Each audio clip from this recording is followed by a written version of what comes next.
السلام عليكم ورحمة الله وبركاته. سلام كدب وحين الله يهي كوسو دوادا كنال كيغا عبد الرزاق فرس.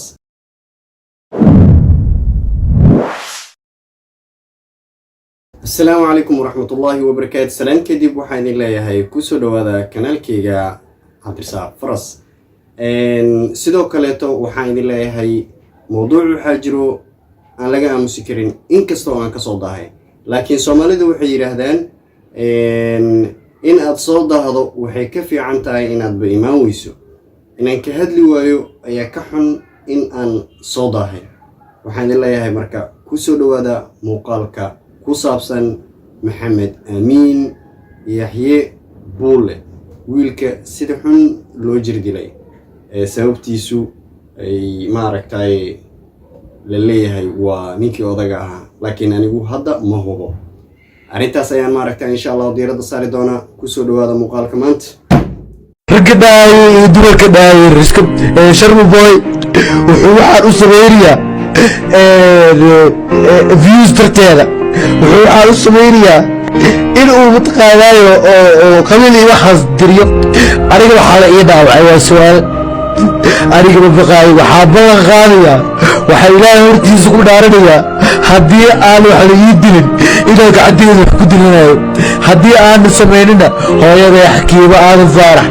oo say ugu soo garisaara qolo leeyahay ayay ku jirta hadii aan maanta arsanin sida caadiga ah muuqaalka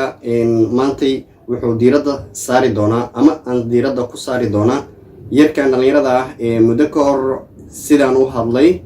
ila daawada garaac oo mtaqana lagu dhalay oo magaaladan joogto oo aalada ana dhalay aan labada lug laga jibina oo wallahi billahi tallahi waxa la mtaqana qofka mtaqana wuu yaqaana qofka mtaqana noocyada oo kale taa wuxuu ka saa qofka laga cararo iyo qofka aan laga cararin aniga ilaa hadda waa kaas horta sheeka idin haya sheekada idin haya waxa horta aan iskiin baro aniga waxaa la yiraahdaa Maxamed Amiin Yaxye Buule cid aan ka baqaayana maanta malahan waxaan ku noolahay aan joogaa wadankii xudunteeda ku duugan tahay Kenya aniga bismaahe macla awowgee ee xuduntiisa ku duugan tahay Kenya waxaana aaminsanahay in cid wax iga qaadi karto ay si jirin taasaan xaqiiqda dhabta haddii aan wadan kale maanta ku noolaan lahaa cabsi way galleed laakiin meeshaan ku noolahay cid aan kaga cabsoonahay malahan ama cid iga xigta malahan ka madaxweynaha baarlamaanka ku jira taa waxaan aaminsanahay in aan wadani kaga ahay so wax aan la gabanayn malahan xaqeeb jirta youtube-da dhanna waxaan u sheegaa mtaqaana inay wada yihiin biiq fuliyaal awrag dhijir reaction aan bixinaayo xaqiiqdan ka hadalnaayo aan dhijir aawi cid haldiisa malahan cid xaqiiqda dhabka haldiisa malahan haddii isa hadalka kaamil oo saxda haynina waxay haayaan wax maqal ku soo gaaray balse xaqiiqda dhabta anigoo hay afka leeyahay waa aamusna laakiin intaan ka badan waa aamusi waay waxaan u aamusi waay wax kale maahan dhila caliso ayaa wuxuu heer gaaray inuu hata dumarkii ku soo dhigo ragadaay iyo dumarka dhaay riskab sharm boy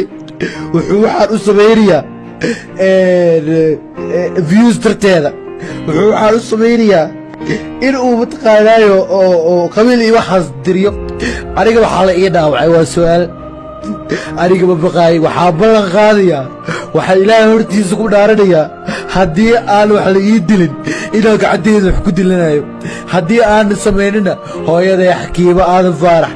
oo say ugu soo garisaara qolo leeyahay ayay ka sinistaa hadii aan maanta arsanin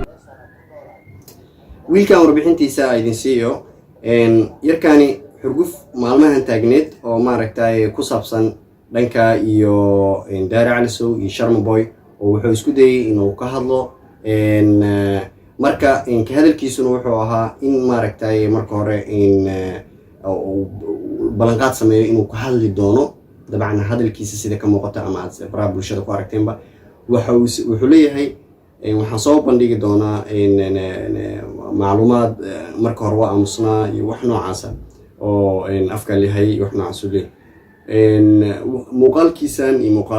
muuqaalo kale oo badan baan arkay ilaa laba muuqaal camal waa sida filayo wuxuu ku leeyahay waan soo bandhigayaa iyo weliba hanjabaad ku saabsan in maaragtay Daahir Cali Sow gabartiisa xitaa u hanjabayo. maxaa xigay marka? waxa xigtay in dhibaato loo geystay, aad loo jir dilay, asagaba sidoo ka warbixinayo ilo daawada. ragga dhaayo iyo dumarka dhaayo sharma boy wuxuu waxaan u samaynayaa views darteeda, wuxuu waxaan u samaynayaa in uu mataqaanaayo oo qabiil iyo waxaas diriyo. aniga waxaa la ii dhaawacay waa su-aal, aniga ma baqaay, waxaa ballan qaadayaa, waxaa ilaahay hortiisa ku dhaaranayaa haddii aan wax la ii dilin inaan gacanteeda wax ku dilanayo. sidii aan wada dareemayno ninkan in dhalinyaro badan loo adeegsaday oo maaragtaa la jir dilay, kadibna ninkii odaga ahaa loo geeyey Maxamed Rashiid, ninka waayahan dadkan Soomaalida qaybtan Muqdisho iyo Soomaaliya qaybeeda kala duwan joogo oo dhagahooda ku babatay. dabcan kiyunka ahaa caan, laakiin adirtaa markaan annaga dhexdeennaba xitaa oo dhageyna ku babatay. ninkaas ayaa liigayo leeyahay garaacis badan kadib. marka ninkan odaga wuxuu tilmaamayaa in la jir dilay misane sidoo kaleeto uu argoosan doono. waxaan leeyahay horta laba arin weeyaan oo is saaran. marka koowaad ninka dhalinyarada qalad baa ka dhacay ku saabsan in maaragtay Kenya oo iska dhigay inaan wax lagu waxyeelin karin. Kenya waa meesha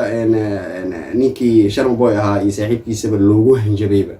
marka halkaas waxaa ka muuqato qaladkiisii koowaad oo asoo protection badan haysan ama aanan xitaa ilaalo xataa lahayn ama waxa uu ku kalsoon yahay oo tiro badan halkaas uusan ka jirin. oo wuxuu tilmaamay in uu kalsooni badan ku qabo halka oo aan wax lagu yeeli doonin, sidaas la midana oo ninka odaga uu hanjabay.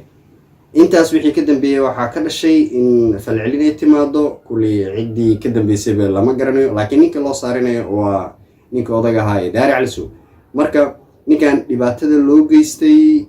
waa wax laga xumaado. in marka horena uu sida aragnay uu hadlay waa laga fiicnaa. waxaan idin leeyahay muuqaalkan iyo muuqaalo kaloo la mida insha Allah waa idin soo gudbin doonaa. sidaas la mida waxaan u baahanahay taageero ku saabsan dhanka iyo subscribe-ka muuqaalkayga iyo muuqaalada aan soo bandhigi doono. dabcan waxaan rajeynayaa in ugu yaraan aydin caajib geliya ama maaragtay aan u baahanahay markaan taageerada waa dhankiina. anigana waxaan isku dayayaa mar walba waxyaabaha update-ka iyo waxyaabaha muhiimka inaan maaragtay idinla wadaago. subscribe channel, sidoo kale muuqaaladeeda like gareeya si uu igu faafo. waxaan idin leeyahay mar kale assalaamu calaykum waraxmatullaahi wabarakaatu. dhammaan bye bye, nooli kulantii.